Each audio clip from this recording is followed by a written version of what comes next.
Monday night main event, Flex On Podcast, 510 episodes. Monday Night Football. We got World Series baseball and a home run from Showtime, Shohei Ohtani, right on cue as Magic Johnson is smiling and the Dodgers have tied up the World Series. We got NBA scandal, NFL Week 8 recap, Week 9 looking ahead, got the picks, game ball, not so game ball. Commanders are playing live. We got the recap and the media reactions from that. We got the boy from Iowa, the Chiefs fan. You know him as the Juggernaut Show, joining us here tonight as well. Big show. Let's get to it. Let's not waste any time. Shohei, hit a home run, baby.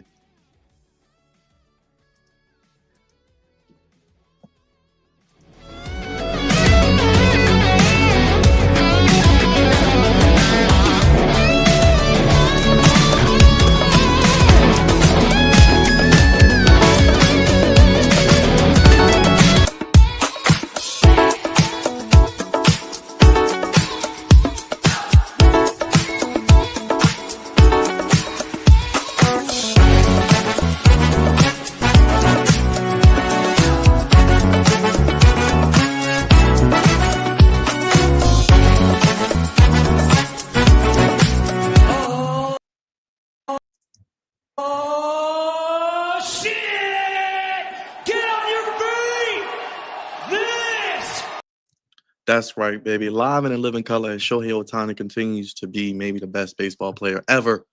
It is the Flex On Podcast, episode 510. Getting it in each and every day on the Flex On Podcast. Only place, fellas, giving you sports how you want it. When you need it. You need it. Lots to get into. Not going to waste any time. You guys know the drill. Hit the like button, hit the subscribe button, hit the bell. We got a lot going on. A lot of things happening right now in the world of sports. Come on over from X to YouTube. Shout out to all the love on X. I see you. Coming over to YouTube. Vote on the poll. Let us know if the Ravens make the playoffs. Hit the subscribe button. You can super chat us as well. Best way to support what we do here. But hit that thumbs up. It's free. It costs you nothing. As we are the head of the sports podcast table, throw up your ones and acknowledge us. And as we kick things off with the social media producer, Big Raj, as he gets ready to hit the 305, it is the social media guy, the meat man, taking South Beach, Raj. He did get traded to the LA today, but he will be in Miami. No bread, no water, just me. That's one big son of a bitch! Finish him, Daddy.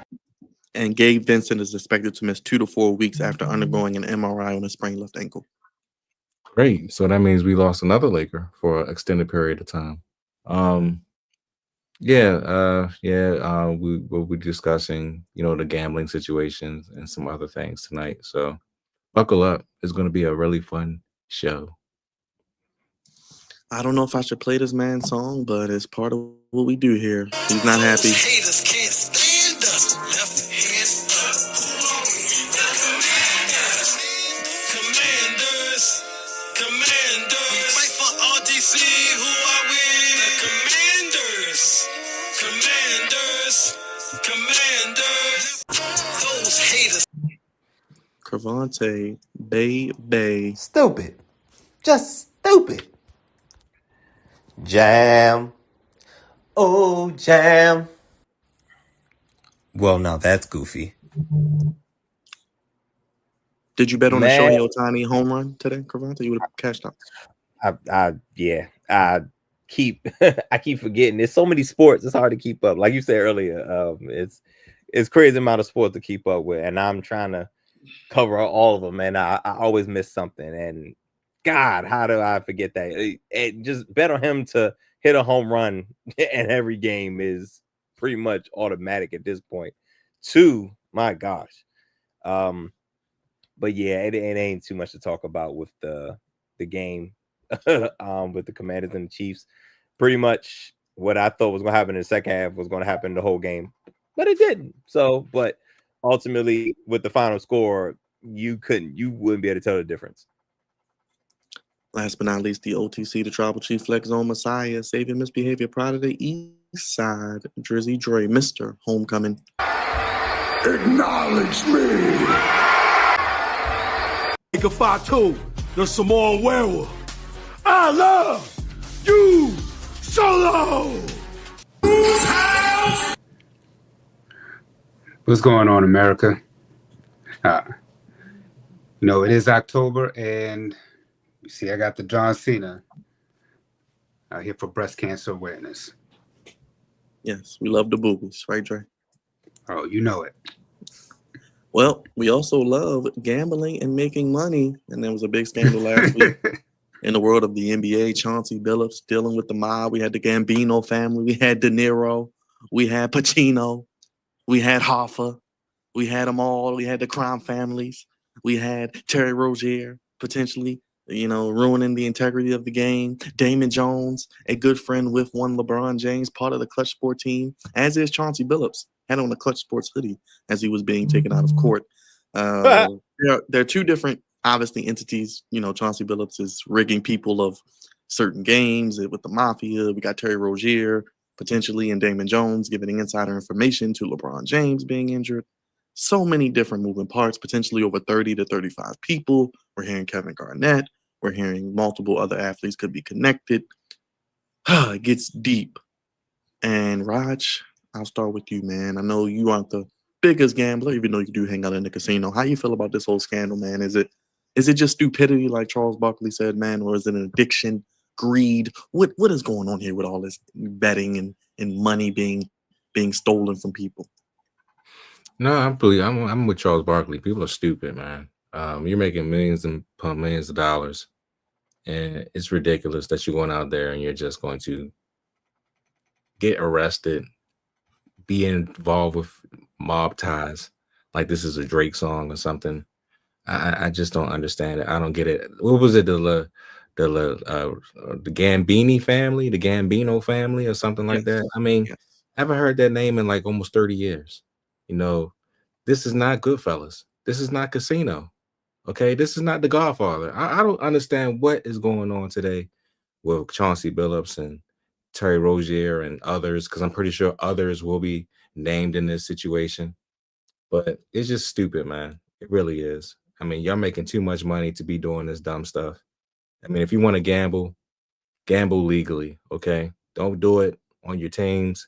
Don't do it without the NBA's consent. Just be honest with you, just don't do it. But if you got to do it, be safe doing it. But of course, they don't want to be safe doing it. They want to be goofy. They wanted to go underneath the table. And now it's going to cost Chauncey Billups his job, Terry Rozier his career, and Damon Jones, who knows what he knows. He might be out there snitching on a couple people. So we shall see, man. This is just the start of things. I'm pretty sure more big names is going to come out sooner rather than later. And this is just ridiculous, man. I really feel I ain't gonna say I feel bad because I don't, but Chauncey Billups, you gotta know better, bro. Mr. Big Shot, bro. I'm really more disappointed in him because he's like the older statesman of this. So it's just dumb. It's just dumb. That's all I got. And he just got paid, by the way, ladies and gentlemen. Just got an extension last year, Dre. We heard about Malik Beasley in the offseason. He's unsigned. Terry Rozier had to put his house up for collateral. As mentioned, Damon Jones, one of the good buddies with LeBron, was a coach with the Cavs. How you feel about this whole scandal, man? Like Rod said, I mean, honestly, it's a dumb decision on their part, but like Chris Bouchard said, the word that comes to mind to me is greed. You know, I mean, how much more money can you get? And then it's dumb decisions because you're involved in mafia ties. I was seeing how athletes can really get involved in all this stuff. I mean, a lot of, people have talked about Michael Jordan and what happened with him, and now they're tying it to today. And I think that the two entities are just completely different. I mean, you have this is actually not new news because a podcaster by the name of Matt Berkey, he had actually called this out a couple years prior. And then listening to Nick Wright as well, saying that who is a gambler, that you don't want to kind of get involved in these illegal type of games. Now, people play poker and stuff all the time. I mean, it's different. If we the fellas, we hanging out, we playing cards, but I mean, these guys are like some next level type of shit. When you talk about X-ray, tables and see-through glasses and people, dealing the cards. I mean, but like I said, these speculations have been out actually for years. It's just that now they're coming to light. I mean, and it is sad when you think about somebody like LeBron, who's close to Damon Jones, and he finds out info that LeBron isn't playing, so then he's trying to hook his boys up, and next thing you know, we get LeBron tied in on the back end when he has nothing to do with it. You hear about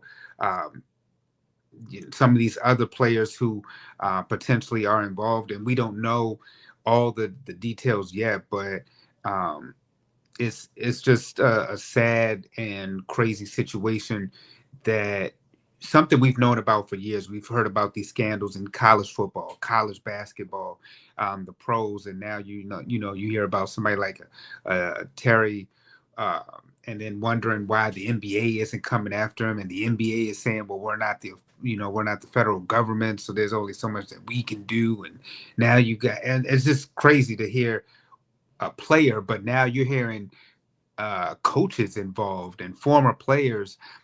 This is some stuff that you see out of a movies. Though I would never think that this type of stuff would actually happen, but it's here. And the thing is, this may just this thing is sad because it's affected the NBA, and it looks at gambling in a completely different light because now people who have information, it's like how we have in the wrestling world about we don't really want to like put information out there. The NBA is having the same sort of issue about putting information out there, but this time it's affecting gambling because now you're doing, Karante, Byron, and a friend of ours, Ralph, who's been on the show. These affect how you do gambling ties, prop bets, and other ways to gamble. So it's just a whole mess that the NBA right now is going through, something that Major League Baseball has had issues with in the past. Now the NBA, and then remember the NBA also a few years ago with their referee, Donahue, I believe was the referee's name, who had issues. Now this is, like I said, something unreal that we didn't think that we would hear about. It's just sad, and then especially when you hear about somebody like a Chauncey Billups, a Hall of Famer, who is now an NBA coach, and you get involved with this type of foolishness. It's just a sad day for gamblers, but it's also a sad day for the NBA because you don't know how you can finagle around these type of, trying to stay true to the game, but while at the same time being able to just be able to have fun, place bets safely without these illegal ties of mafia and whatnot. And the thing I don't like though we're highlighting the players, we're not really highlighting the mafia and who else is above. Because to me, this is just like surface level. But there's some players who are like here that we're not hearing about. I want to hear about everybody from A through Z. Who's everybody involved in this? I want to know. All right, Cravante, we know, we like to bet here and there and throw out some things we like to do. How do you feel about this whole scandal at this level? Play my sound, man. Stupid. Just stupid. Yep, that's the one. Well, now that's goofy. Raj hit on the head. This is dumb. This is stupid. Like, and I'm more disappointed because when you look at it, if we're ranking the three, well, the let me say the three most popular, because there's other guys where they're, like tied in too, but the three big names is Terry Rozier, Damon Jones, and Chauncey Billups. If we were to rank them, Chauncey Billups is at the top. I think Terry Rozier is at the bottom, because Terry Rozier was kind of like, yo, put it on me because I'm not playing. Like, basically, I'm about to throw the game, and there's footage of him being goofy, throwing the ball away, turnovers. It was just looking really, really egregious, and they're all in their own way, like messing up the integrity of the game, and honestly messing up the integrity of betting. You know what I'm saying? Like, it's hard enough to win bets as it is, and you shaving points, which is what Terry Rozier was doing. Point shaving. So and obviously, these guys aren't the first ones to do what they did, but it's a little bit deeper now because it's really become a thing. And now I know you guys have heard about the NCAA. They basically allowing their people to participate in gambling, because they pretty much had the same stance as the NBA and all that. But we know the NCAA been stealing money from these kids for quite some time. But I think Chauncey Billups one is the one that's like the most egregious in my eyes, because that's not him. Like, when I think of Chauncey Billups, I think of him like being of a caliber of like close to a Chris Paul, a little bit, what I'm saying? Like, one who carried himself well with class and a champion and was a general. Like, he's a leader, like, what I'm saying? So, we have a lot of respect for Chauncey Billups, and for him to just go down this road is very, very weird. And I'm like, man, was he caught up in something? Like, how did you? Because I just can't see, because he's a head coach, got a little bit of money. I know Byron was like, yo, he got paid, recently, but when I looked at the reports, it was like, I'm not sure if it was 50,000 every time he did it, or if the biggest was $50,000 that he's earned. And I'm like, I don't think $50,000 is worth it. I just don't. I don't feel like throwing what you created as a career, Hall of Fame career.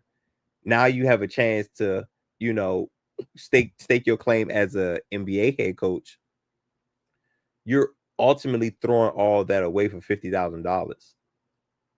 Now, granted, again, I don't know if that was every time he sat down, or if that was every day, every night, or whatever, but I just don't think it was worth it to go down this path, because now your legacy has been tainted. It's on the table that they're talking about taking him out the Hall of Fame. Like, that's how serious this is. And it's just something I would not have expected from Chauncey Billups. Out of all those three names, that's something I would not have expected from a player of, you know, of his caliber. And it's like, damn, you talk about you jacked up your salary, your actual salary, your legal salary that's on the books, and obviously you jacked up illegally, and now you about to walk away with nothing. So Well, you know, it's you know, so and then getting tied up with the mob is kind of crazy too. That's what I'm like, were you coerced, and or did they have something on you? Like, because $50,000 ain't it. Like that's not enough to take away from what you doing. Like, and I'm not saying money should be the reason for it, but $50,000 ain't it, bro.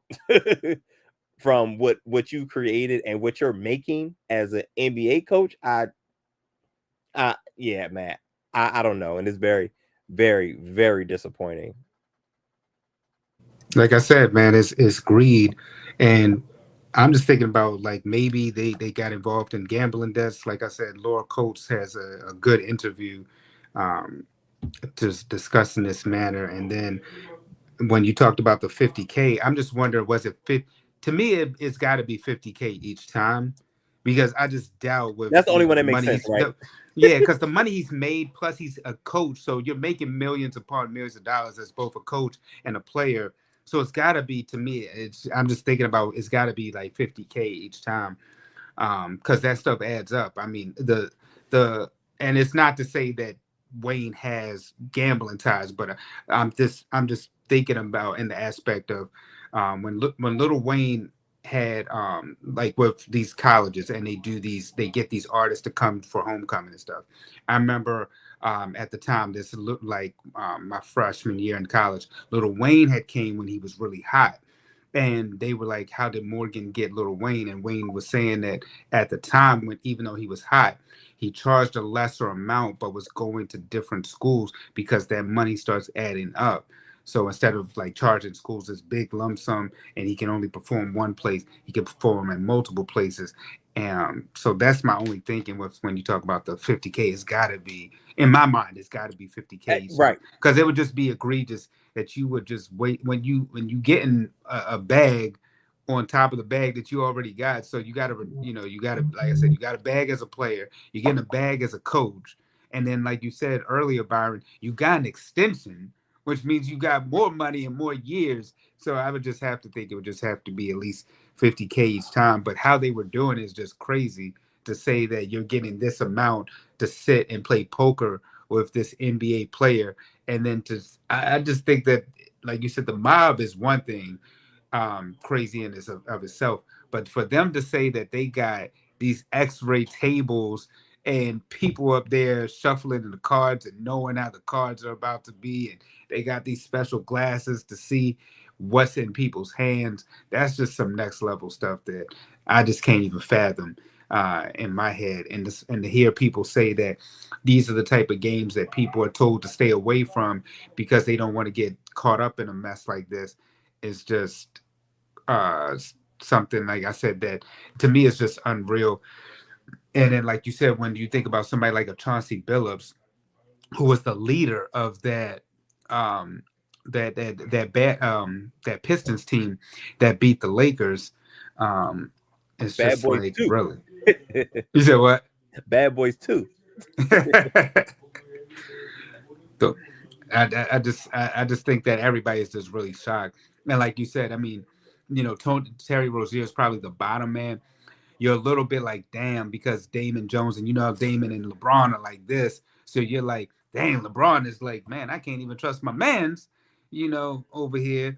And then you Because feel they like, trying to find a way to rope LeBron in all this too. And when you associate yourself with somebody that's in that wild, that's doing something wild, it's like folks gonna start looking at you like, did you know? yeah. And some of these players that they have accused of, I've heard, and I mean, this is just all, speculation. Some of the names that they've put out there, such as the Paul Pierces, the KGs, we don't know if they're tied to this, but these are just some of the names that have just been speculated to come out. Like you said, LeBron speculated. It's like, who is really involved? And like I said, it's one thing, for us to talk about these NBA players, but it's next level when we're talking about coaches. We're talking about mafia, and we're talking about, who else is involved, because these are just three names, and like I said, they're probably here on the list of that's probably up here, and we need to know A through Z, who's involved in all this. Raj, last word. I'll get the last word, Raj. Anything? No, I don't have any more words. They're just stupid. There you go. Let us know in the chat, in the comment section, how you feel about the betting scandal, and will more be on the horizon? But enough about the NBA. We got 82 plus games, and we're one weekend. Been a good first week, I will say, despite the goofiness of the scandal. A lot of players going off. Fortunately, some injuries, as we talked about, but the NBA is back and it's pretty much on 7 days a week, so you can find it wherever you're looking for it. Let's get to some NFL. We had a football game just go final in Kansas City with the Washington Commanders and the Kansas City Chiefs. And of course, not only do we rep the Commanders, we got to get the Chiefs' point of view as well. Who else better to have on the show tonight than our special illustrious guest? He's not really a guest, but he's back again, joining us on the flagship podcast. You can check out his channel at The Juggernaut Show. He's going to tell you all about it. He's got a victory smile on his face as his Chiefs, and I believe his Bulls, did his Bulls win? His Bulls did win. They are 3-0. They're the number one team in the East right now. Speaking of NBA, it is the one and only Juggernaut. What's up, man? What up, guys? Michael D there. Hey, my Bulls are 3-0, 3-0. What? I mean, hey, it's only the beginning of the season. It's only the beginning of the season. A lot of stuff can happen. Hey, but hey, the Chiefs got the win. Chiefs got the win. What's your channel, brother? And we'll get into the game. What's your channel, real quick? So my channel is the Juggernaut Show. I do a lot of wrestling content on there. I've been doing my For the Kingdom podcast, which that is a podcast all about the Kansas City Chiefs. I do game previews every week. I do post-game shows every single week. I do breaking news. I do everything about the Kansas City Chiefs on there. So if you're a football fan, Chiefs fan, definitely go over there. Come over to the Juggernaut Show. Go subscribe to me, and you can check out my wrestling. Check out all my sports on there. All right, Judge, I'll start with you. 5-3, 28-7 victory. How you feeling after the win tonight? I'm feeling good. I mean, this was a game that we needed to win here. I mean, every game is a must-need win. But yeah, I mean, this Washington Commanders team, I mean, they're kind of beat up right now. That secondary is hurting. No Jaden Daniels. I mean, it was a good victory for the Chiefs. I mean, that first quarter was kind of slow. The first half was slow, but I mean, we picked it up there in the second half. Cravante, you want to hop in, man? What's your initial thoughts as Judge joins us? You kind of expected this, and like I said, the second half was kind of what you predicted in our preview. Yeah, man. This is what I expected. I didn't expect it to be as close as it was in the first half. Because I'm just picturing what they did to the Raiders, and I'm like, that's happening. Like, that's about to happen.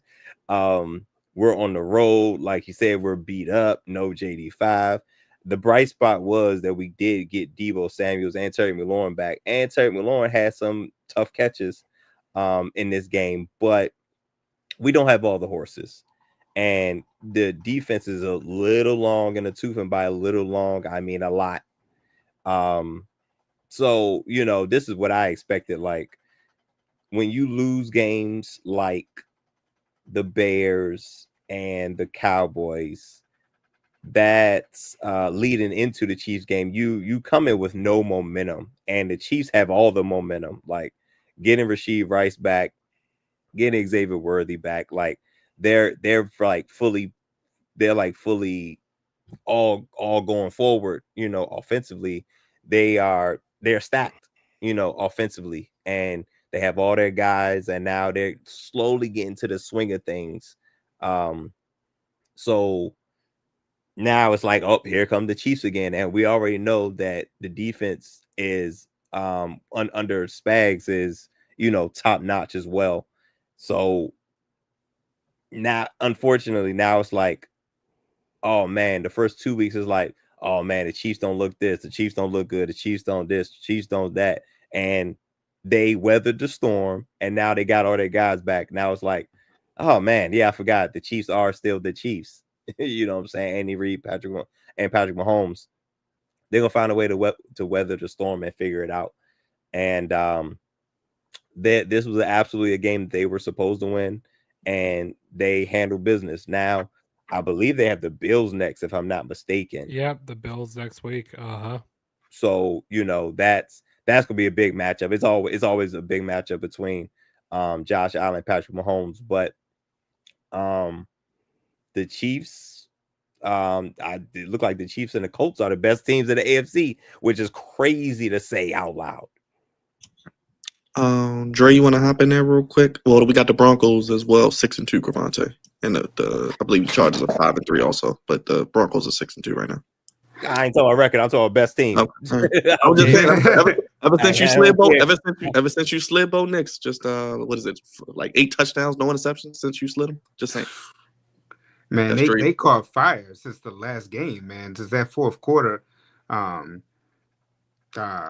last game was I forgot who the Broncos' last game was against, but matter of fact, I see it right now. The Broncos' last game, they faced the Giants. They faced the Giants since they had that comeback against the Giants. And then they beat they just been on a tear, man. I mean, they ripped Dallas a new one. Man, but we were talking offline, me and Cravante, just saying how it feels like what Jaden is going through is the same thing that CJ's been going through with the Texans, where they get the quarterback, but they just can't get the other pieces around him right. And it's going to take more time. And they may have just exploded early, just maybe had some, rookie luck, but they have a lot to still overcome. So we shall see. But as far as the Chiefs, Juggernaut, I mean, y'all weathered the storm. Y'all didn't have the pieces in place, but now Hollywood's back. Rasheed Rice is back. It's making Travis Kelce look like the old Travis Kelce again. I mean, all the pieces that, we were questioning whether or not the Chiefs could weather the storm or whether the dynasty was done, but these guys are back. They were able to overcome it, and now, they still, they're looking like the Chiefs of old. So it's curious to see what happens next. I know they play Buffalo next. It's at Buffalo. Yeah, they should beat Buffalo. I mean, Buffalo's been, up and down, but then again, it's like during the regular season, y'all may lose to them, but y'all win when it matters most in the playoffs. So we shall see. But I mean, if that's the case, the Chiefs would have handled business against both the Ravens and the Bills, who are supposed to be taking that next level. You have the Bengals without Joe Burrow, so it's like, who in the world is going to challenge this team out of the AFC? It was supposed to be within their own division. A lot of people were picking the Chargers or the Broncos, but it still remains to be seen. We're not even including the Raiders. The Raiders, they're beneath everybody. Yeah, they just blow it up. But like I said, it just remains to be seen. But this team seems like they were able to get past the bad part of their season, and now they just seem like the cream of the crop is per usual, making us upset because we're like, geez, what team can take that hump, get over this team? And we just really don't know. The Ravens have taken a slide. The Bills have just been so up and down this year. And those were the two favorite teams to take them out. And like I said, if those aren't the teams, I don't know who is, because even the Chargers and the Broncos still don't seem ready within their division to overtake the Chiefs right now. Go ahead and get in there real quick, Raj. I'm not surprised at this game. We already knew Jaden Daniels was not playing. Knew the Commanders were banged up going into this game as well. More injuries after today's game. Terry McLaurin, Larry Tunsil, he's out. Jaden Daniels might be back next week. He might not be. It's just they just had the injury bug, bro. I mean, as a Ravens fan, we know what this is. We've pretty much seen it the entire season as well. This could be a down year for the Commanders. That schedule is hard as hell. They peaked a little too soon last year. So having that, I guess that advanced climb that usually players have, and now they're having the steep fallout in year two. I mean, it happens. CJ Stroud went through it as well. I mean, they'll bounce back eventually, but they got to get their defense together. That defense has got to get. They have to figure it out. And that offensive line, they got to get that together as well. Because if you don't have your starting quarterback, I mean, chances of you winning football games is slim to none. So they're gonna have to figure that part out as well. And Jaden Daniels, he might have to get in the gym, bro. He gonna have to get in the gym. You got to get some more meat on them bones or something, because I mean, I get you, I get it. Every quarterback's gonna take hits. You know what I'm saying? But some of those hits, I'm like, eh. So I mean, he gonna have to get in the gym. It's just a lot of things that they need to do if they want to be a championship team. I mean, they caught a lot of people off guard last year, like I said before. This year, people were ready for them. They were ready for Jaden Daniels and his talent. So now they're gonna have to switch it up, bring some more talent in, and just figure out, what works, what doesn't work. But this is just a learning curve, like I said before. This might be a down year for the Commanders due to the schedule and the injuries, but eventually they'll bounce back. I believe in it. I believe in the Commanders. They'll be a good team eventually, but they just gotta go through this rough patch right now. So it is what it is. We already know about the Chiefs. They're still the Chiefs. They're still great. They still know how to win games. Patrick Mahomes is a killer as far as a quarterback is concerned, and Travis Kelce, the old veteran that he is. This team just knows how to win. And when you have guys like that on your squad, chances of you winning football games is always high. So it is what it is. They caught the Commanders at the right time, and now they get to go against the Bills next week without Ed Oliver and some of their pieces as well. I mean, who knows, man? Maybe the Chiefs might win, maybe they might not, because we already know that Josh Allen shows up in the regular season against the Chiefs. He just doesn't show up in the playoffs against them. So we'll see what happens next week with those two teams. But like I said about the Commanders this week, they just gonna have to figure out, what works and what doesn't work, and they got to get healthy. And once the off season comes, shore up that offensive line as best as you can, and get some more pieces on defense so that you can make a bigger run than you did last year for next year.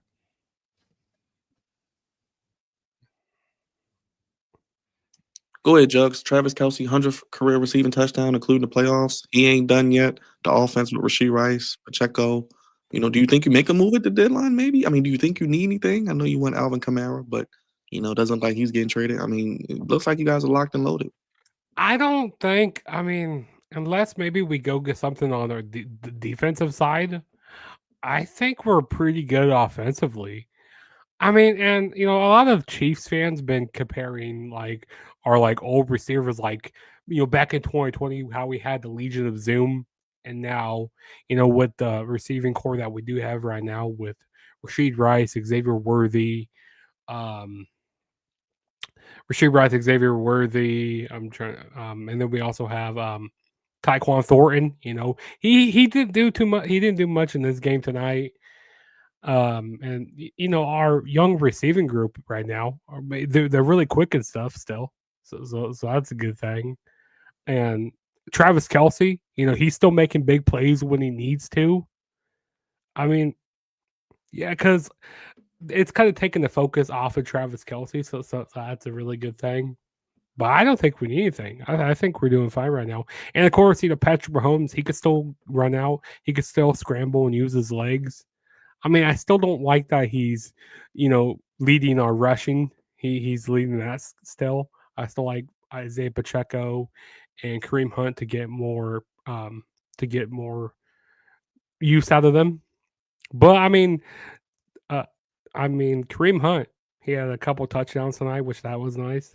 That was nice. He's still running hard. He still looks like he's getting it back together. So that's nice. But I don't think the Chiefs need much. What's going to be the key to get a win on Sunday in Buffalo? We know those fans are going to be going through tables and acting crazy. Our defense is really going to have to step up. Like we can't be making mistakes. Like we can't be turning the ball over, because I think it's whoever makes a mistake, and I feel like it's kind of the same way when it comes to Chiefs and Ravens. Whoever makes that one mistake in the game, like that's the team that's going to be losing. The team that makes that mistake. So we're gonna have to be on our A game there in Buffalo. I was gonna say Cravante, and you guys have Sunday night against Mike McDonald and the Seattle Seahawks. Sunday Night Football. So a late Sunday night for you with your boy. Yeah, so it's really unfortunate that the season is playing out like this, because we talked about at the beginning of the year, we have so many primetime games, and JD5 is a huge reason why we have so many primetime games, and he is not playing in half of them. So it's a little and NFL going to eat a little bit of a little crow with that one. But Monday night, Sunday night, I just hate getting embarrassed in front of everybody, man. It's different. It's just different, man. And I talked about this during the pregame. I don't like us on Monday nights or Thursday nights. Thursday nights might be the worst.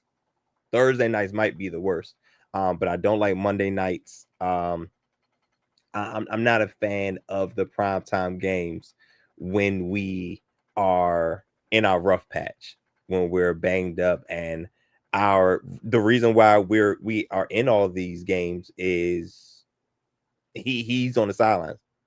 You know what I'm saying? So we're not putting the best product on the field, and usually when we don't, which we haven't for the better part of my watching experience when watching football, and it's rough to watch. And also it makes the pre-games and the post-game just a little bit more difficult to get through. So needless to say, I'm not looking forward to it.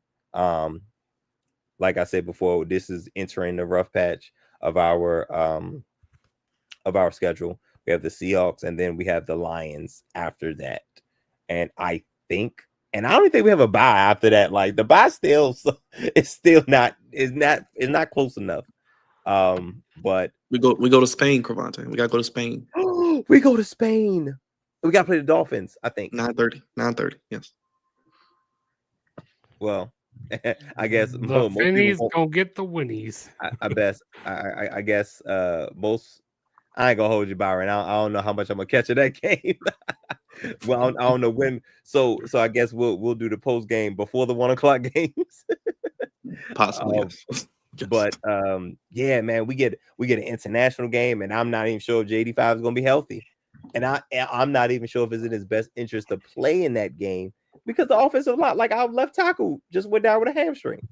So I don't know, and I know JD5, he want to play. He don't care. He's a competitor and a baller. So I know he wants to play, but I'm not sure if it's in the best interest for the team. But man, I had high hopes this year, but it's not looking great. It's definitely not looking great down the stretch. Dare I say, Byron, I can't wait till we start doing our draft profiles, because man, I tell you right now, pass rusher is the number one need for this Commanders team, this Commanders defense.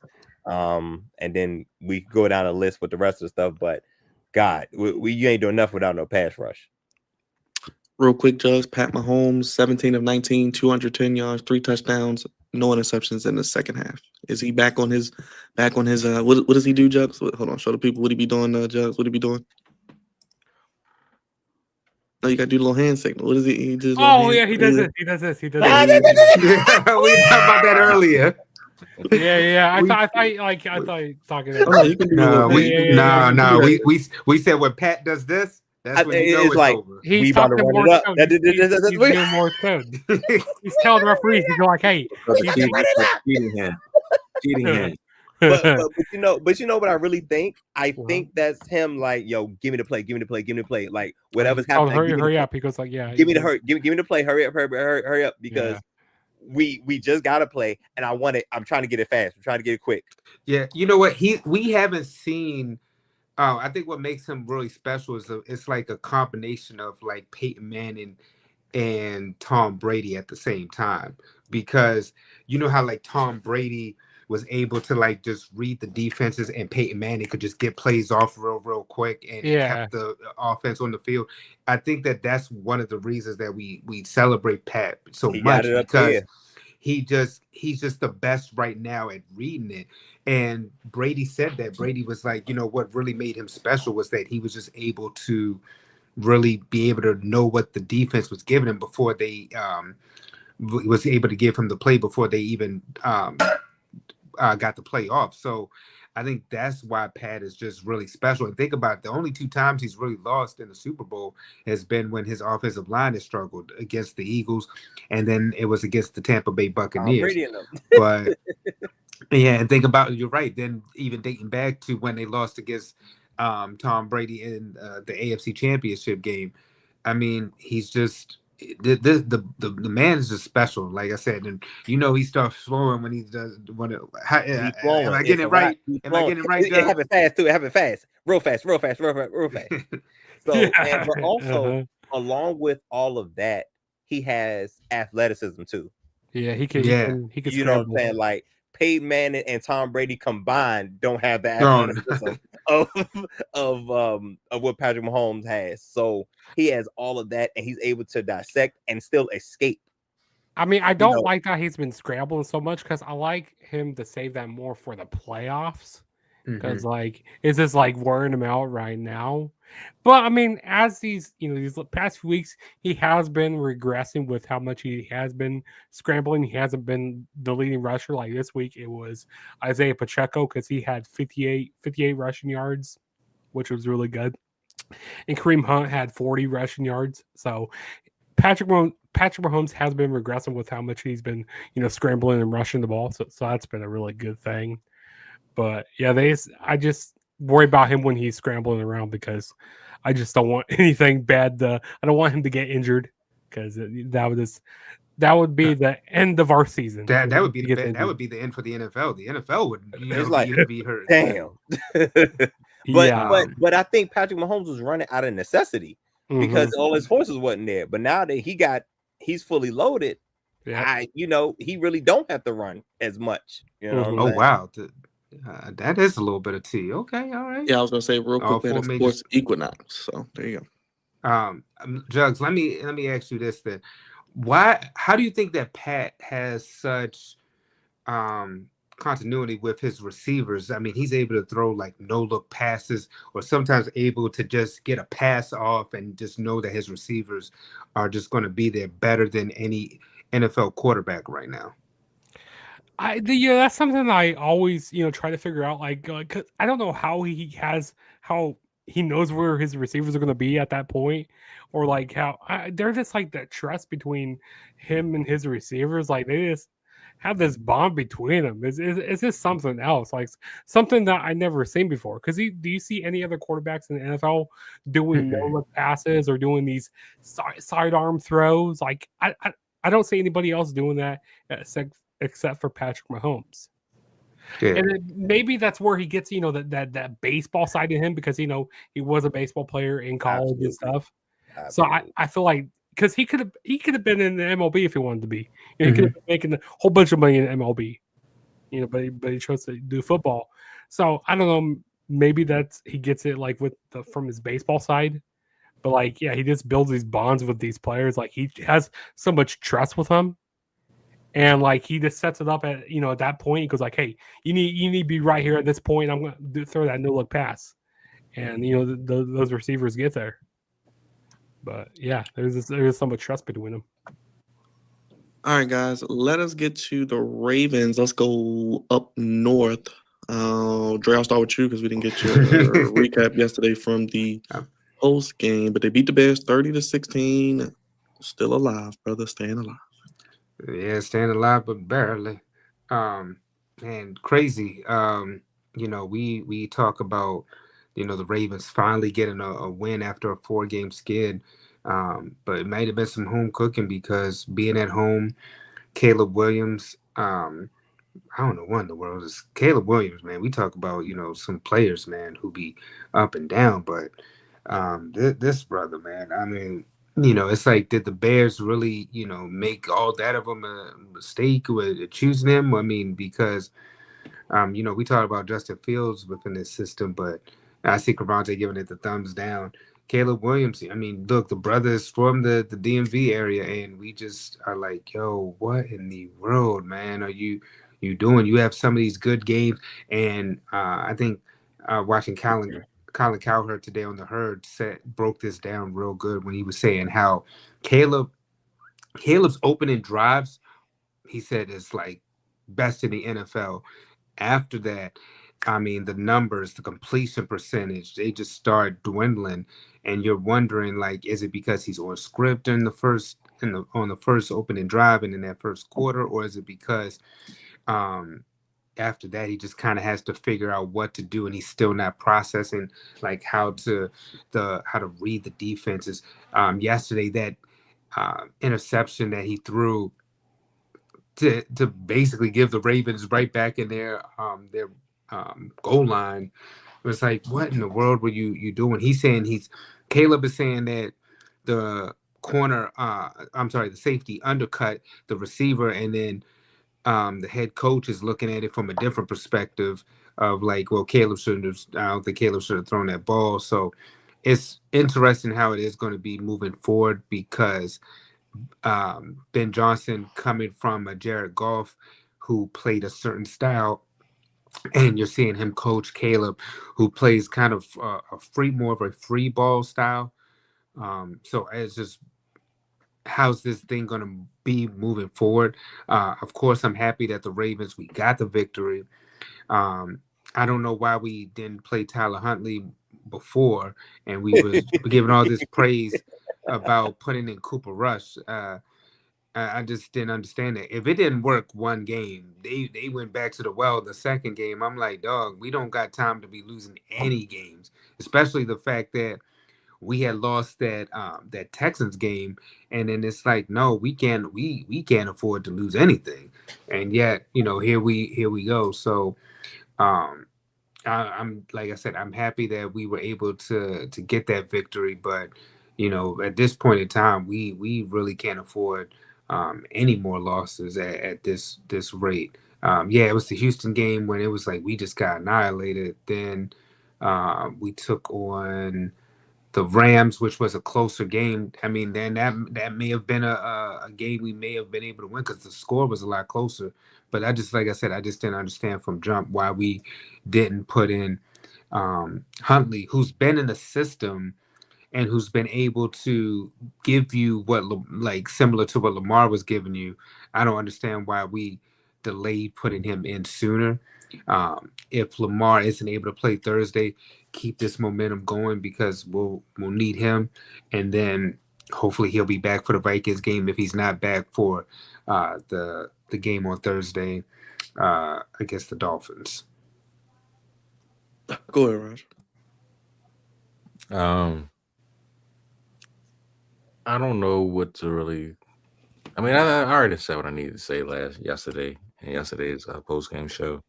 I'll say this. I think Jackson does plays Thursday. I think he's good to go. I think that the reason why they held him out was because they didn't want him playing 2 games in 5 days. I get it. I wish they would have just said that to begin with.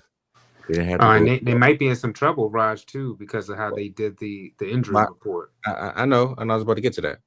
I was going to say that I know they shouldn't have did that. They should have just been honest, because they could lose a couple draft picks or get fined or both, which is really ridiculous. Too. Well, I don't know if they'll do all that, but they not.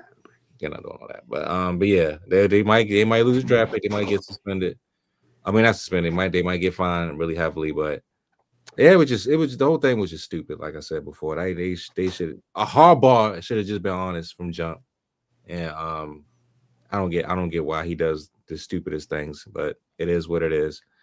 I got told like I told Byron yesterday, if they would have lost yesterday's game, I was gonna go nuclear on everybody, including Lamar. Okay, I was gonna go nuclear.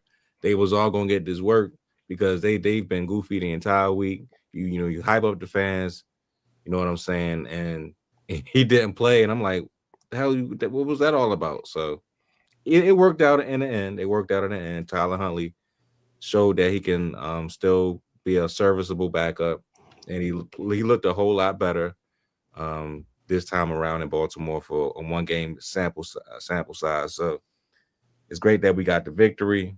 It's just 1 game. I'm not saying that we're back or anything like that, you know, like Chris Broussard is saying right now, but I'm taking it 1 game at a time. I will be in Miami to see this game against the Dolphins. Hey, I definitely want to see Lamar play well. I want to see this defense continue to play well.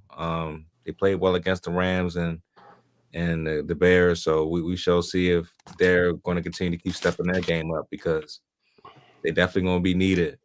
But Chicago, I mean, a lot of people are like Stephen A. Smith. He was down on them today. He was getting on the organization as a whole because they got teams like Green Bay in their division, and who else is? I think the Lions is in their division. The Lions in Minnesota. And so yeah, so that division is stacked, and they always seem to be the odd team out. So I get it, I understand it, but yet this is Caleb Williams' 2nd year in the league. He's growing like Jaden Daniels is. It's gonna be some rough patches, you know what I'm saying, up and down, but you know they're gonna get themselves together. They're gonna find a way. They're gonna figure it out as time goes on. But the Ravens definitely needed this win. They got the victory. They look good doing it. I hope they continue the momentum on Thursday. Please don't let no more distractions come into the locker room because I'm glad that Todd Monken said what he said. You know what I'm saying? F those guys. Whoever said that foolishness about me, because I mean it is ridiculous, man. Why you got 2 reports of anonymous players coming out talking shit about you? That should not never happen in a Baltimore locker room. If you got something to say it to that man's face. So whoever that was talking that foolishness about Todd, shame on you. But hopefully we continue to keep winning. We can throw all this crap underneath the bus. We can move on past this. But yeah, man, a lot of goofiness was coming out this last couple of days before the game. And the Ravens, they came out, they played well. The crowd was there. They was happy. And we got the dub, man. And yes, look, you ain't going to Miami to see that game. You going to Mark, I will be in the stadium. Trust and believe. I will be there. How you gonna say it? You better send a picture on the group chat. You better send a picture on the group chat. Go and play it, Byron. Go and play. You know you want to play it.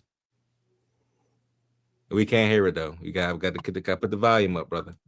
Gotta put the volume up. I got the sound. I don't know why y'all can hear it, but whatever. Hey, man, check out the short in the channel. You know what you said that they got motivation. I think, man, the what I dropped y'all in the chat, the #1 motivational speaker in the world, Dr. Eric Thomas, came there, gave them one of them Ray Lewis speeches, and it seemed to fire them up, man. I would definitely tell people check out ET's latest video because it was one of ET's best videos, man. It was one of them Ray Lewis videos, the motivational speeches, and he apparently got the team fired up because they played like the old Baltimore Ravens. Granted, it might have been against the Bears, but hey, it got the team on fire. And it's still a winnable division. We're only 1 game back from the Pittsburgh Steelers right now. And while their schedule gets harder, ours gets easier. So you don't know. Who knows what'll happen within these next couple weeks? It'll be very interesting. Ravens set to face. Oh, okay. Oh, Carson Wentz with his he's out for the year. Surgery. Yeah. That's another thing too. Like what in the world is going on with Minnesota? Because right now you don't have a good backup. You don't know the health of your quarterback. Well, I never bought JJ or Carson Wentz personally, but that's just they up there talking about they may need to trade for Kirk Cousins, but Kirk Cousins seemed like he about to start. Ew, that would be nasty. That would be nasty. They can have Cooper Rush. They can have Cooper Rush. We don't need him. Ew. But they said that because Michael Penix got an injury, so it's just what in the world do you? We're not going nowhere now. Yeah. Go ahead, Cravante, real quick, and then then I go to Jugs. Oh boy. Oh boy. Don't worry, he's going to throw him out. I saw the future. So yeah, you're right. You were right. It's not a foregone conclusion, but I don't think this Caleb Williams and Ben Johnson thing is going to work out long term. So somebody's going to have to go. And it's probably going to have to be Caleb since Ben Johnson came in with all the cachet. And Caleb, I'll be honest with y'all. Since I found out he was painting his nails, I was like, shoot. Wait a minute. Wait, what? Before you even go. This is now. When did you find that part out? I gotta know that.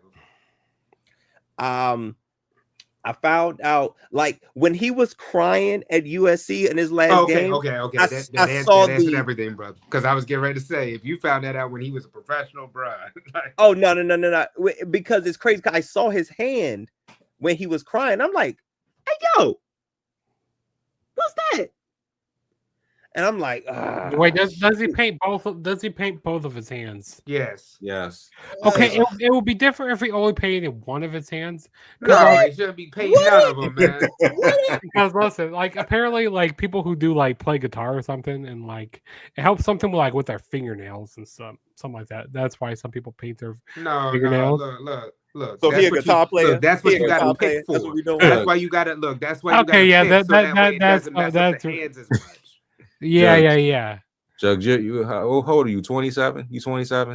Yeah. We over 30. We don't paint our fingernails, bro. That's weird right there. Yeah, when you that's the little Nas X agenda. Yes. Yeah, Jugs, and he's not the only one that apparently does that. There's some other up and coming quarterbacks who do this foolishness too. But the minute like Cravante said, you hear about that. You like I said, the type of quarterback that Ben Johnson is used to coaching, and now to coach Caleb, it's not going to.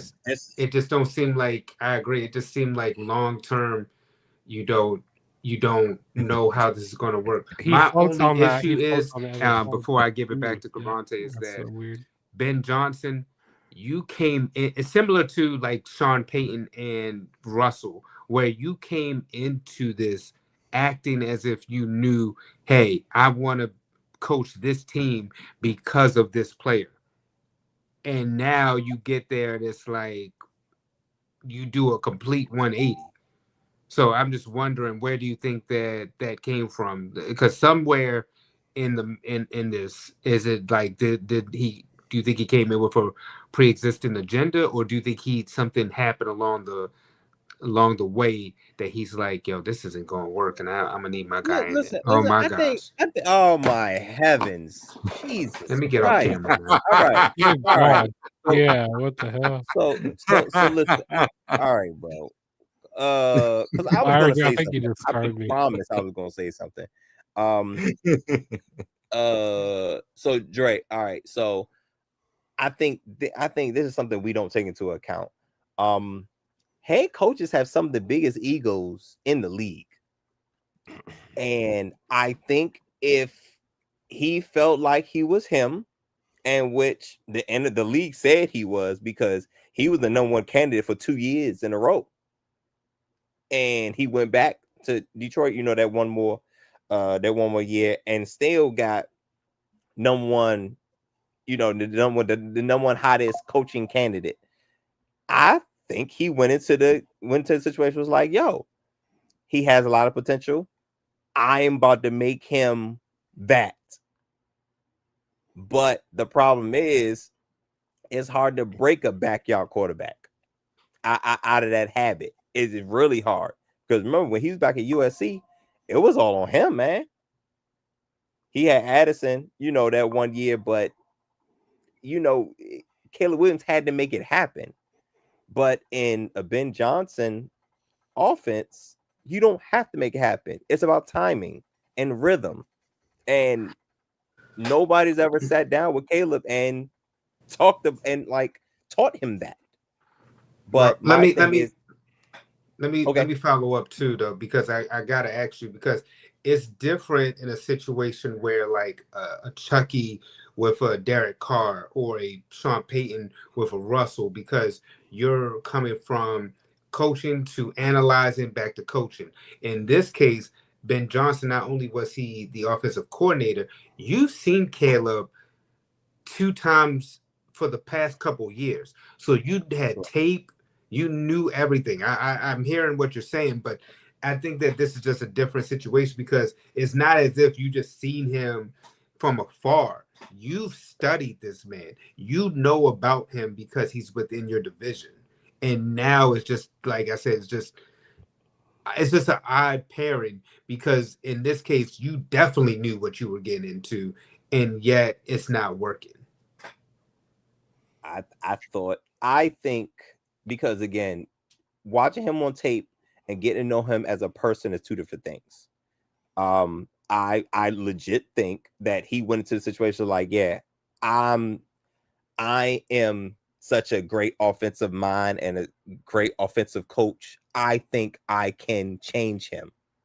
I just think that's what he is, because I think he had that big of an ego. And when you get into it, you come into it one way, and then once you get into it, what even though this is an extreme case, extreme scenario, but what Mike Tyson say? You and we all have a plan Until you get hit in the mouth. Until you get hit in the mouth. We all until you get hit. And Ben Johnson got hit with a quarterback that be painting his fingernails, and he think he do what he want. And he does not have the mindset. He does not have the mindset of a Jared Goff or any of these top tier pocket passers, because it's not him. And that takes a while. If you're going to undo that, that's going to take a very long time. And what is the NFL stand for? Not for long. Somebody has to go. Somebody has to go. And the thing is too, like, you know what you're saying, he's missing. It's one thing to, like, you know, what you're talking about, like that kind of freestyle backyard, because Lamar was kind of like you saw his down. He's a very free spirit. but the thing is too, but now Lamar, you see he's gotten better, the accuracy, the tough throws that Lamar makes. I think one of the things that hurts Caleb is the fact that they kind of call them layup throws, where the easy throws that he should be able to make. It's one thing about like reading defenses. I mean, it's the second year, so you know that stuff is going to take time. But when you're missing easy throws that you have the arm talent to make, that's concerning. And that's when I was talking about what Colin was saying about how Caleb is in that first opening drive, where he's just like one of the top quarterbacks opening drive, but afterwards it's concerning. And that is concerning moving forward within a game, because the little throws where it's a easy route on 3rd and 6 and you're missing it, when that could turn into points that you need later in the football game. So I'm not, like you said, I'm not sure, especially because what they can do, and we've seen the Bears do this before too with Justin Fields, where you're on your rookie contract, and if you're not up to par with what they think in the vision, then they can get out of that, because they haven't signed you to give you that big money. And if they don't, it could be lights out. You could be looking at another Justin Fields 2.0. Not to say he's is Justin Fields, but it's to say that we've seen the Bears move away from a quarterback before, and there are some quarterbacks coming up within the college rankings who Ben Johnson may feel like, okay, if we can just hold out a little bit longer on this, then I can get my guy, my vision in here, especially being that this is what, like year 2 for Caleb, and they don't have to pick up the 5th-year option. He has one more year. If this does not go well in 26, it's a wrap. You think next year? It's a wrap next year. And honestly, depending on how the end of this year goes, but I'll say for sure, 2026, he got about the first six games. If it don't go well, you know what I'm saying, we cutting ties. You know what I'm saying? But my bad, Byron. This was supposed to be quick. Ravens must win. Ravens must win. Had to have it, needed to have it. This is a game where it's like, all right, this is where the season can probably kind of turn around. The Steelers are slipping up, and the division is in sight because the Steelers did not break away. You know what I'm saying? So stay the course. This is a rough patch. Hopefully Lamar comes back. Hopefully he's healthy because you're gonna need him for the push. And this makes more for that Steelers Ravens game when y'all play. Oh man, you know that's gonna be for who's gonna be first place in that division at that time. So that game is going to be very, very important. As a matter of fact, we may be able to have some leverage over the Steelers at that time, because when you look at the Steelers next couple games, man, they are in some serious trouble, man. Yeah, they got the Colts. They play them next. Yeah, you got the Colts, you got the Bengals again, who you've lost to in the division. You got the Bills, you got the Chargers, you got the Bears, and then they got the Ravens. Yikes! Yeah, that's why I said you might catch them at a good time. So you know the AFC North is can be reclaimed.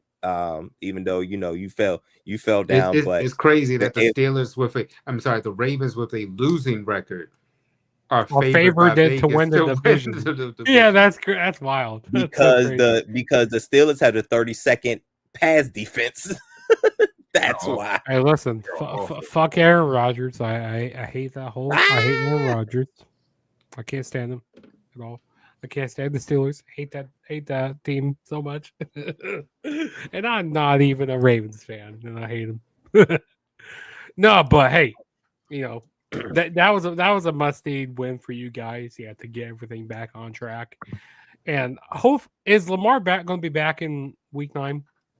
We're hoping if not Thursday, definitely for the Vikings game. No, he'll be back. He'll be back Thursday. He'll be back. He's from that area. He'll be back. That's my speculation. I was saying that he's from the area, so I can't see why he wouldn't play in prime time. But the Ravens, they're going to get back on track. They're gonna win this division, and they're gonna, because like you said, with the Steelers 32nd with their for pass defense. I think pass defense. I think 32nd pass defense, and the Steelers historically being bad defense is not a thing. Like this is unfamiliar territory. I mean, honestly, for the Ravens too, because the Ravens historically have been a damn good defensive team, and so are the Steelers. And neither one of them, like bottom 5, is crazy right now. Yeah, that's wild. That's crazy right now. It is. It's it is one. It's one of those things where it's like, yeah, it looks like the tides are changing in the NFL, where certain teams where we're used to seeing their things are flipping. And then people were writing off my Chiefs, and the Broncos might be in first place right now. But listen, like we got the Bills next week. Hopefully we go into Orchard Park and beat the Bills. And then we have our bye week, which is going to be great. I like where we have our bye week at, kind of like in the middle of the season here. So that's really good. And then we go to Denver to play the Broncos. That is going to be a key pivotal game. That's a must-need game for us to win. Which I could see us throwing off the Broncos, because we're definitely going to need to sweep them. I mean that's just me being a big fan, but yeah. I still think that my Chiefs are going to end up winning the division. You know what? I actually hope you guys do, because I don't like Sean Payton from what he did to Russell, man. Yeah. I've never been a fan of Sean Payton, and continue to do. and continue to do. Yeah, until my man clapped back. He was like, enough of this shit. Man, I love that from Russ. I love that. I did too. I absolutely love that. Like, stop talking trash, yo. Oh, last thing, Joe, Byron. I think real quick. Caleb, in that division, I'm sorry, in that draft class, Caleb might be fourth, yo. Oh damn. No, he's right because you got Bo Nix who's in that class. Because Drake May is playing Drake out of his May. mind right now.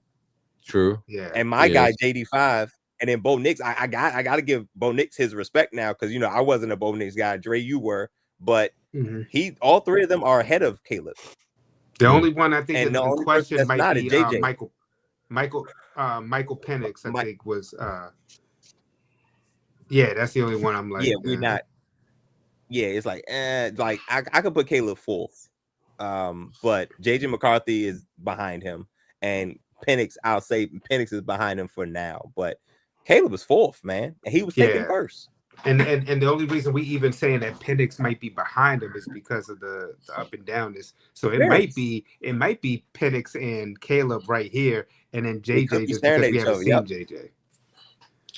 Joe's, you got a game ball, not so game ball? I would have to say the not so game ball. I'm giving that to the Dallas Cowboys. That whole team over there. I'm giving it to all of them over there. Dak and them, and Jerry and them over there. Yeah, that's not so game ball over there. And it's also wait, who did they play again? The Dallas Cowboys. They played the Broncos. Oh, the Broncos. Yeah. I wish the Cowboys would have. I wish they would have beat. I mean, it's a divisional opponent. I wish they would have beat them for me. But man, they got smoked by the Broncos. Like my God, that was not so game ball. Now my game ball of the week. Hold on, let's see. Let me look at some more of these scores. You want to think about it? Yeah, I'll come back to me on that. Go ahead, Raj. All right. Well, my game ball goes to actually, you know what? It's all in one team. My game ball goes to the New York Jets quarterback. Damn it. He overcame some things. That Jets team has been awful the entire year until yesterday against the Bengals. I'm so proud of him getting that victory because I know it's not just him, bro. I know it's not him. That whole organization from top to bottom has been garbage for the last 15 years since they last made the playoffs. And I know it's just not him. So I'm happy for him that he got the victory. Hopefully, they can string him along a little bit more. Not against the Ravens, but a little bit more victories, going forward. But he gets my game ball. Like I said, the same team. My national game ball goes to the fucking owner, Woody Johnson, for coming out there and trashing him. Bro, you have been a complete embarrassment as an owner, just as bad as Daniel Snyder has been.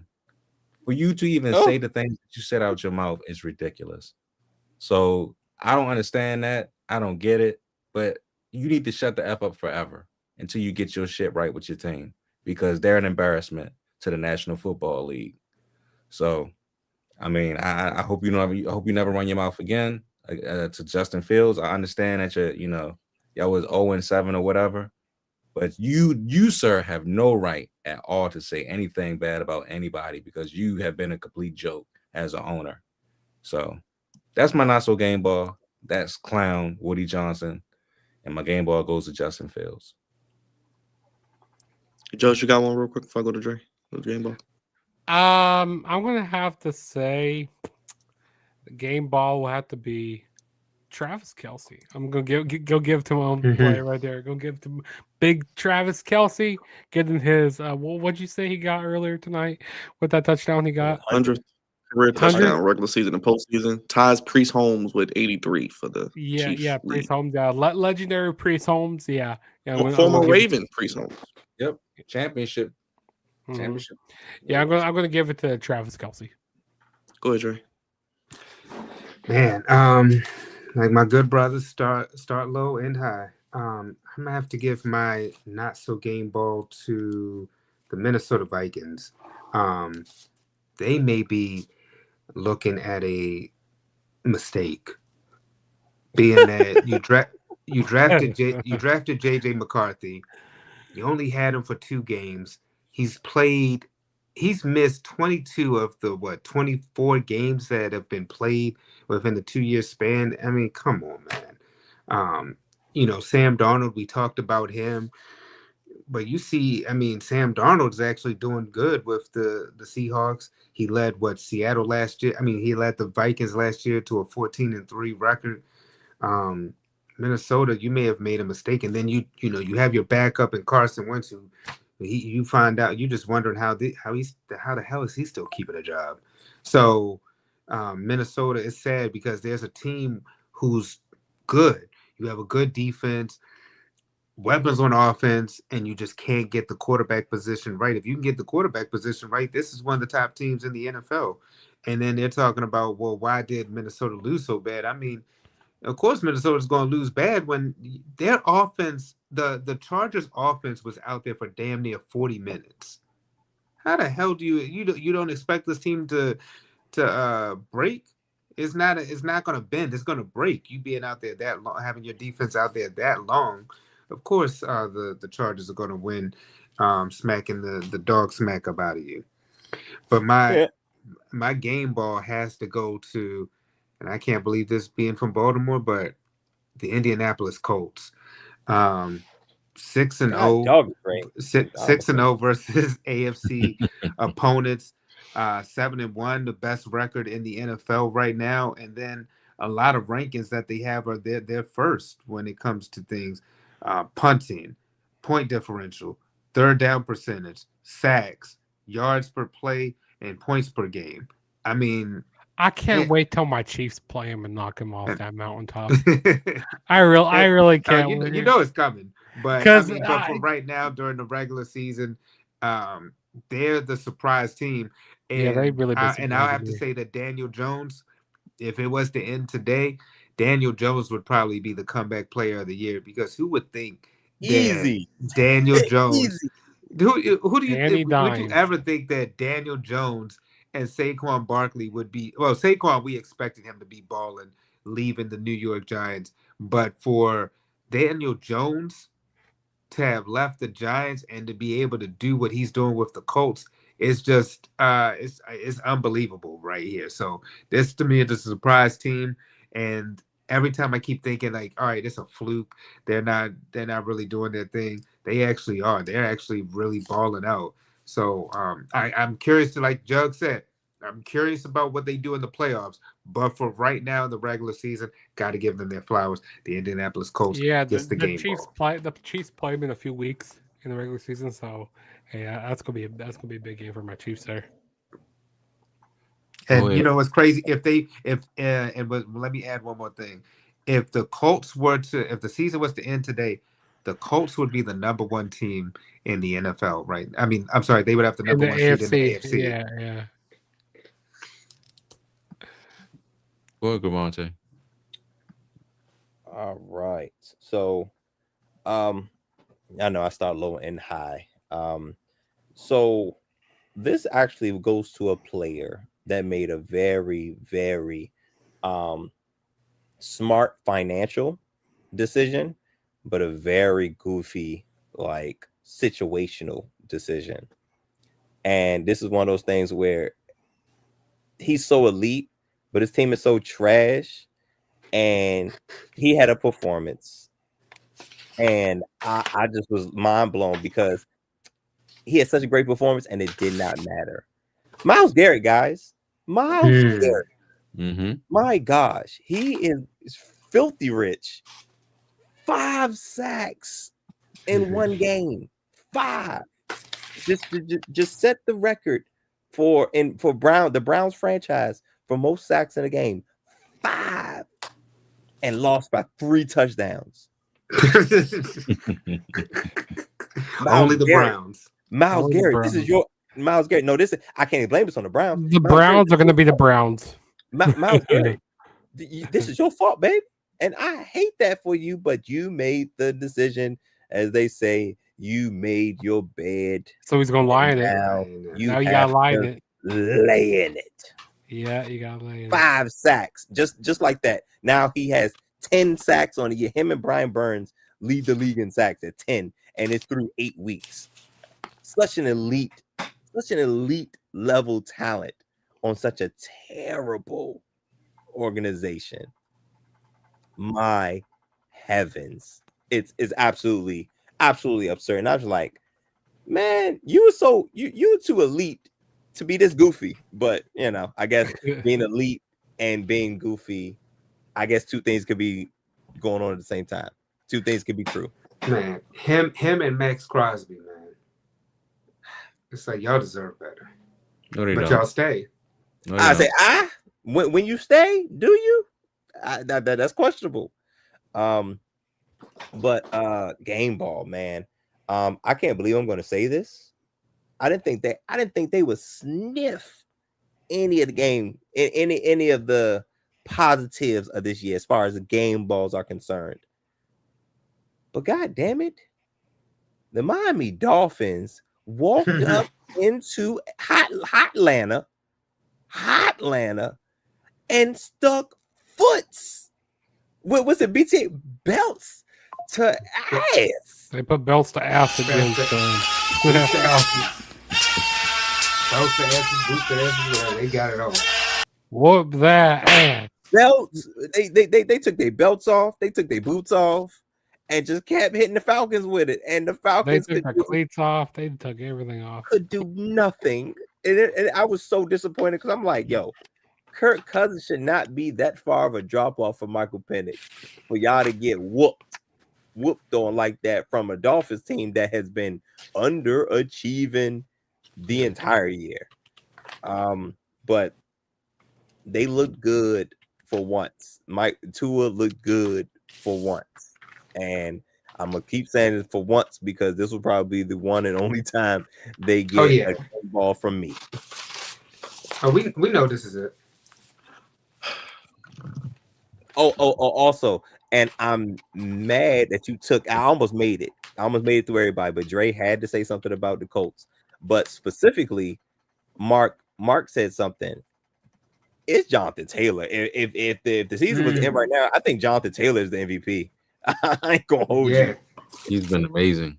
Yeah, he has been absurd right now. He leads the league in rushing touchdowns right now, and I believe he's second in yards. I believe James Cook is actually last I checked was leading the league in yards, but Jonathan Taylor has looked absolutely amazing, and I think he's the front runner for MVP.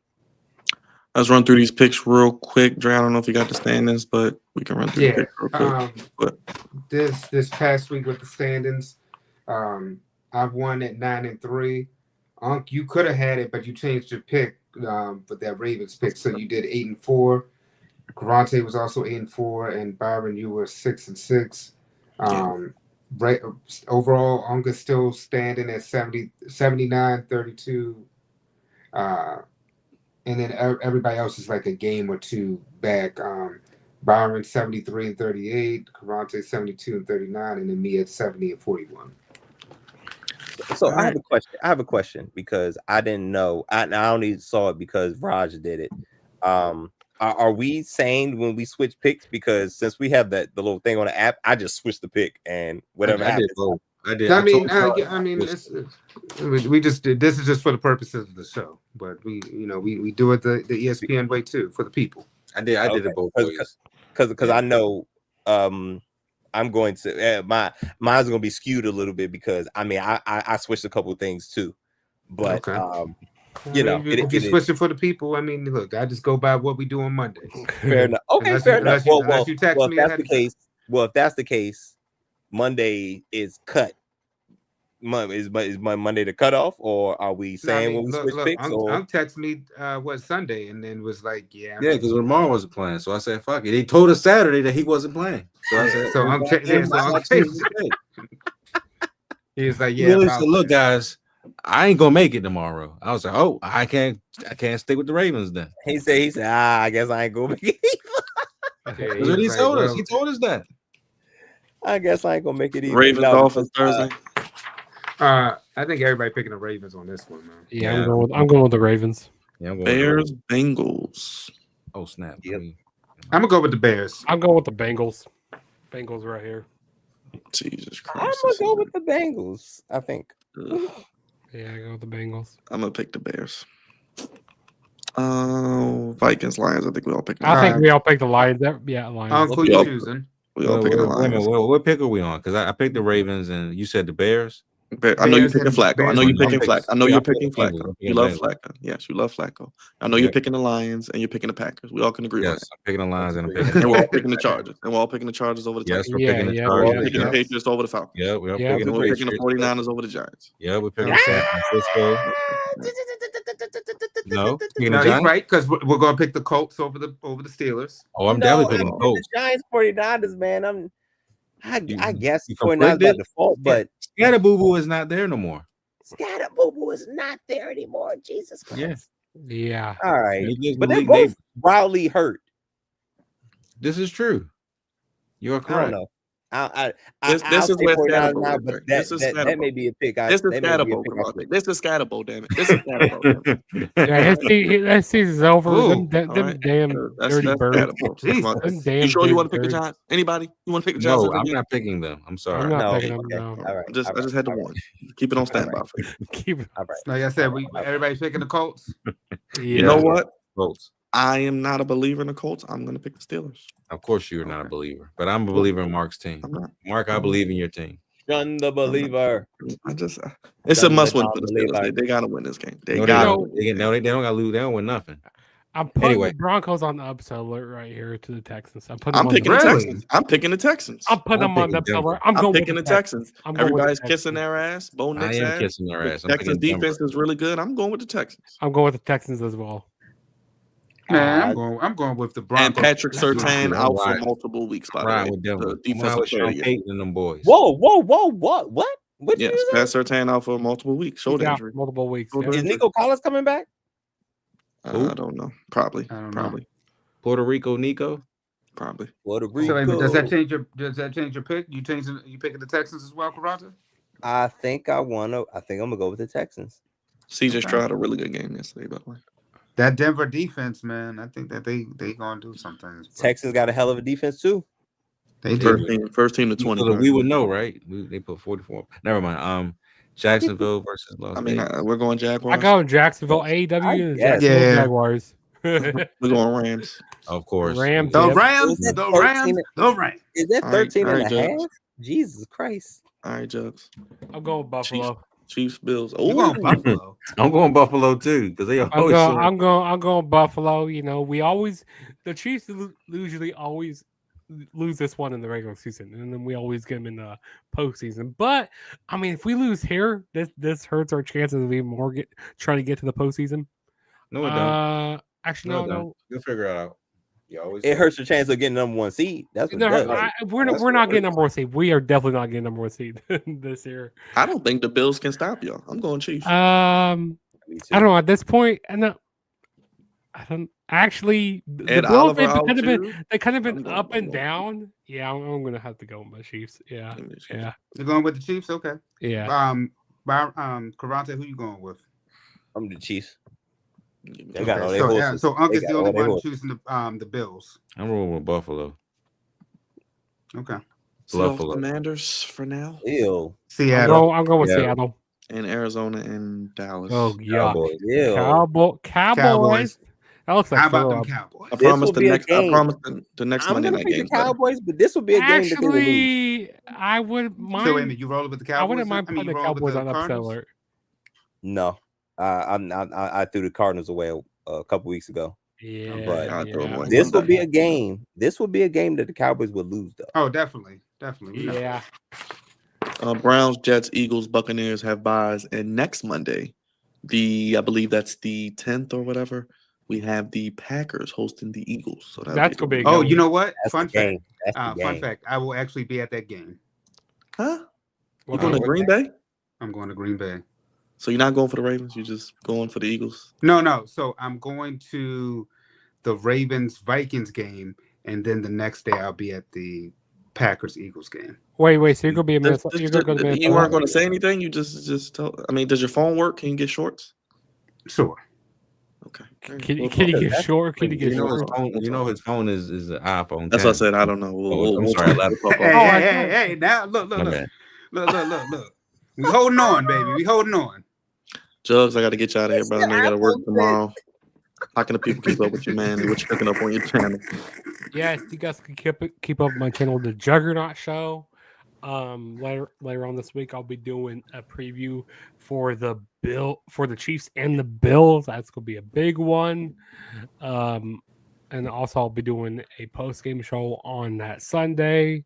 Also got wrestling content all this week. You know, we got Saturday night's main event. Got to watch along for that. Got SmackDown this week. It's never ending with sports. That's all it is. You know, a whole bunch of sports around me. You got basketball. You got some hockey going on. You got football. It's a good time to be a sports fan. But it's just so much. But yeah, keep up with my channel, The Juggernaut Show, and go follow me on all my social media platforms on Twitter and Instagram at The True JSB. Tell Papa Jugs we love him, even though we got to whoop his team's ass on Thursday, brother. Hey, maybe it might be a different story. Maybe coming off a short week, maybe it might be different. Actually, no, it's not. No, it's not. Appreciate you, Jugs, man. We'll do it again soon, man. Hey, Jugs, man. Appreciate you, brother. Always love being on here, guys. Likewise, brother. Love having you, man. Make sure you go check out Jug's channel at The Juggernaut Show. He's got great content for you. One more time for Juggernaut, ladies and gentlemen. Appreciate the Jug. All right, Cavante, you ready to get goofy as we are in the top of the 12th in the World Series. Still going on. I was about to say, the game is still going on. That's crazy. That means it's a good World Series, man. Nah, man. Yeah, man. Game 3 is crazy. And it's a pivotal game, too. Yes, sir. But yeah, we get into it. I mean, y'all already know the bullpen. Y'all already know what the topic is. Let's call to the bullpen, get goofy real quick. Gosh,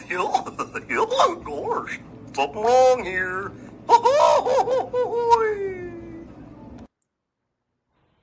Stupid. Just stupid. Jam. Oh, jam. Well, now that's goofy. Man. It's another Monday, guys. Welcome to Goofies of the Week, sponsored by the Flex Zone. Appreciate you guys for giving me a little bit of time to let me tell the good people what I thought was goofy this week. We deal with all levels of goofiness, the highs, the lows, the in-betweens, the entertainment world, the politics world, just a little bit. And of course, the sporting world. NFL is in full swing. Basketball is back. Hockey is underway, and baseball is coming to a close. But basketball starting is where I'll start. Basketball has really started off with a bang and a bang and another bang. A bang on the table with some cards and cell phones, and it's a lot of gambling going on. So for those of y'all that's been under a rock, the gambling world has exploded, absolutely exploded. There has been 3 names, 3 well-known names that's been tied to this.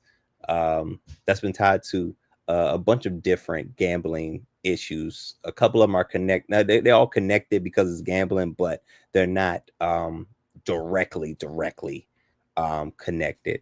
So we were talking a little bit earlier. So the big 3 ain't this crazy, Byron. The big 3, like this basketball, is Terry Rozier, Damon Jones, and of course Chauncey Billups. So pretty much what's going on is Terry Rozier was point shaving. And he got caught up being goofy because there's footage of him playing terrible basketball, and there was I think it was like 6.5 or 7.5. He was telling all his folks to take the under for his game, and it was absolutely terrible. One of the interesting things that I found out about the sporting world, I'm sorry, the sports gambling world, is that when a lot of money comes in on something that is not the norm, it actually puts up a red flag, which I did not know. So when you see all of a sudden hundreds upon hundreds upon hundreds of thousands of dollars go in on Terry Rozier's under, like I can't imagine that a lot of money is in on Terry Rozier in any way, shape, or form. So if you have hundreds of $1,000s on his under, it's a red flag. Something's going on. So found out that they investigated him and found out that he was point shaving, essentially. Damon Jones is next. He was accused of, it's funny because Byron Dio, they made it sound like insider trading, which is, I guess, essentially in the gambling world, that's kind of what he did. For those of y'all that don't know, Damon Jones is pretty close to LeBron James, and obviously when you're playing with or on the coaching staff of a LeBron James led team, you obviously, as a team, you would know when he's not going to play. And so he told his folks when LeBron James, look at it. Oh, my bad. Oh, give the ball. Watch this. Oh, what was that? What was that, Terry? Just turnover after turnover. They should have took his over on turnovers. That's what they should have did. Look. Boy, what are you doing? Trying to make sure he don't get that 6.5. That's what he was trying to do. Look. One more. There's more. Floater. Goes on for like 30 more seconds, but you can keep going about that. I just wanted to pull it up for the people. Context. Boy. Oh my gosh. He looked. Oh, they gave it back to him to shoot. He looked like we could do better than that. Like, bro, like it's damn near obvious. Like, what are you doing? So that was Terry Rozier. Unfortunately, there's no highlights of Damon Jones doing what he was doing, but pretty much essentially, he got word, obviously, being around a team when LeBron James is not going to play. So we all know that there are point spreads, like they call it the early look aheads. Like as soon as a week ends, like week 8 just ended. Week 8 just ended. So week 9's point spreads are up right now. This is the early look ahead. This is before practices and the injury report and all that comes out.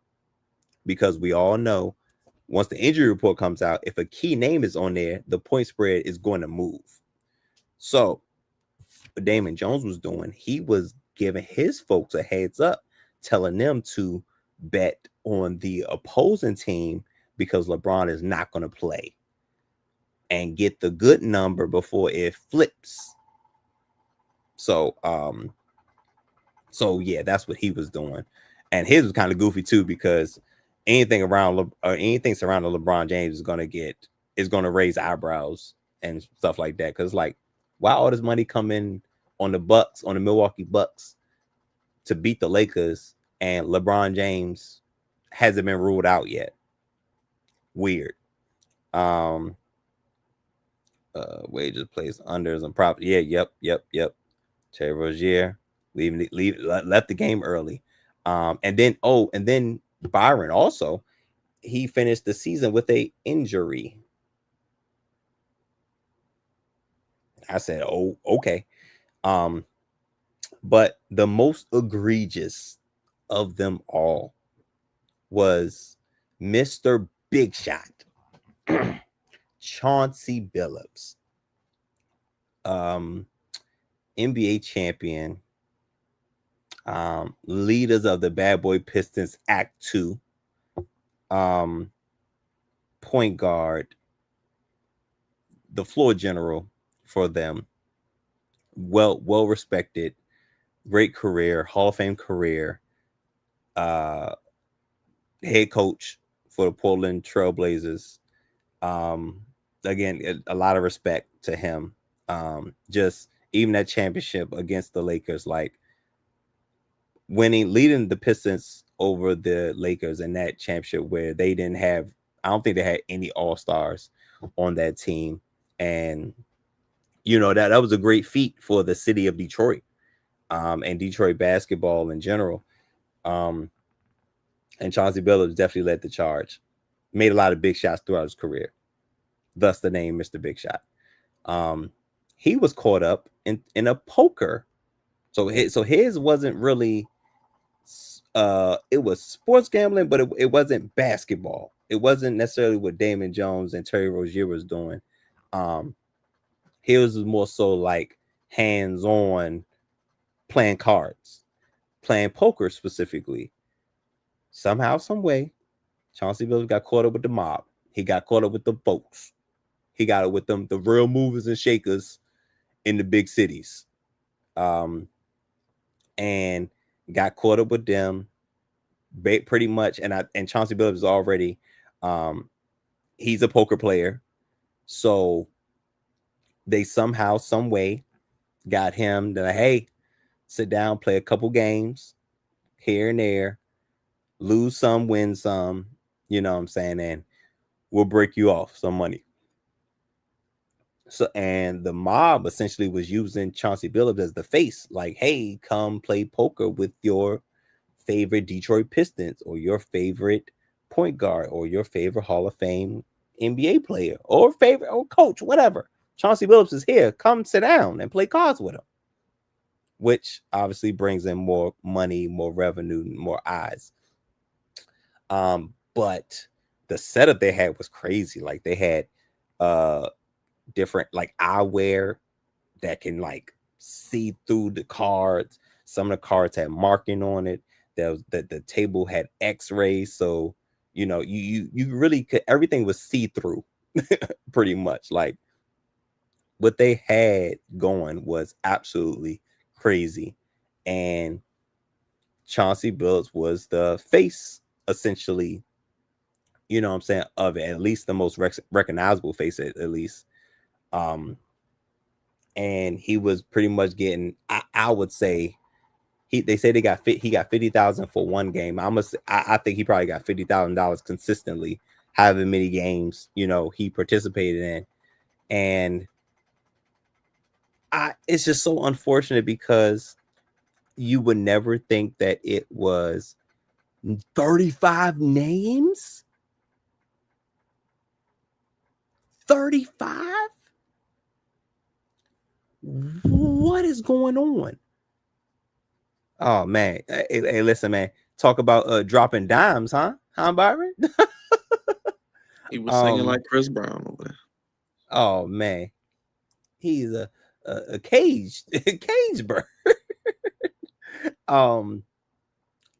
That's new information, but obviously, Chauncey Billups is not about that life. He's like, oh no, I didn't expect none of this y'all got going on. Whatever the lowest amount of time I could get, give me that. How many names you need? Man, look at them. So, but obviously, and betting, we've been going back and forth about betting sports and sports books for quite some time now. And now that it's legal, it leaves the door open for things like this to happen. But also with it being legal, obviously the sports books, the various of them, is so many to choose from. It's going to raise suspicion because they monitor. Oh my gosh, look at this mess. They monitor. They're able to monitor things more closely than you probably normally would. And you would get caught up with things like that. But now this poker thing, they took this to a whole another level. It's like they had their own personal casino. But obviously, you know, they're not paying taxes on a lot of that. They're not a real casino because otherwise the whole setup would be different. But they had a mean setup going on.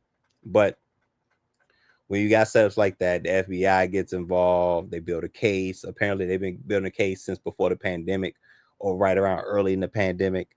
So, you know, it's only a matter of time for the FBI get enough of a case to present. And they got enough. And it just so happens that Chauncey Billups is the point person for that. And obviously, this is a huge hit to his legacy, which makes this the goofiest part is that Chauncey Billups is going to be looked at differently for the rest of his life.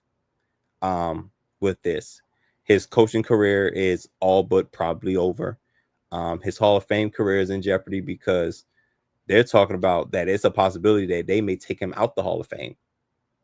And everything he's worked for, all the accolades he has, championships, Hall of Fame resume, Hall of Fame career is all about to be tainted horribly, absolutely horribly.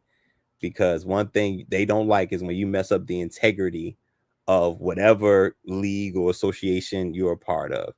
And Chauncey Billups has unfortunately done that. So I don't know when the next time we're going to hear from Chauncey, but according to the NBA and all this negative press, it'll probably be too soon.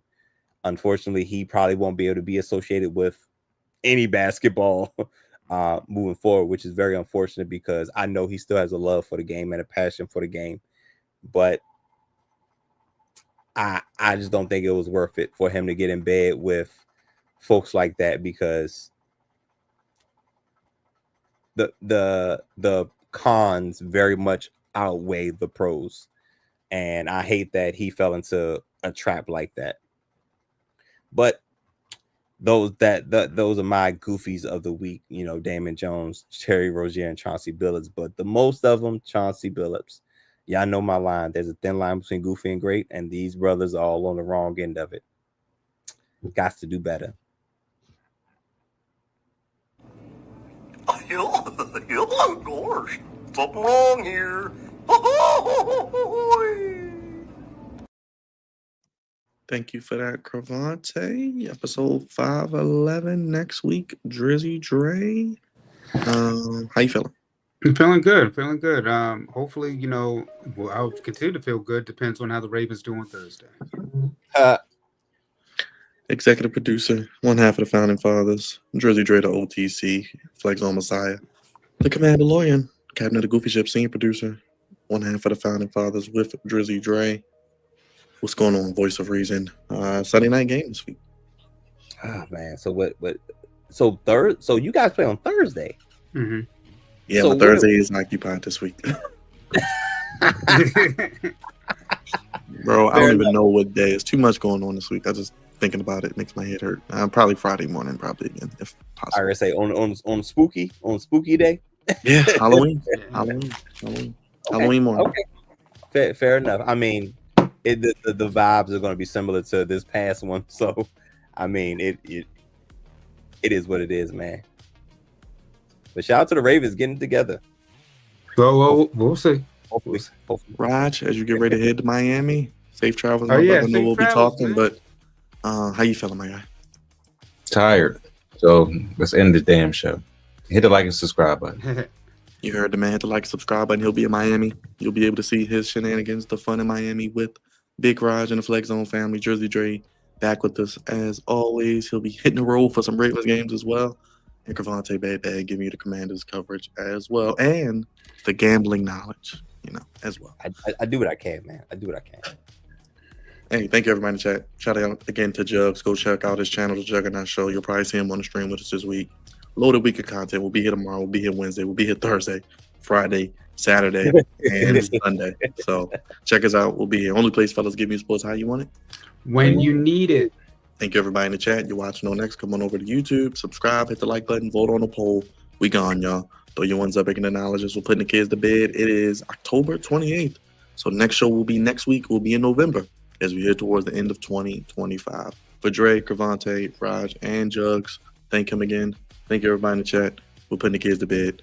Raj got a flight to catch. We're going to bed. Good night, everybody. Peace. Thank you for watching.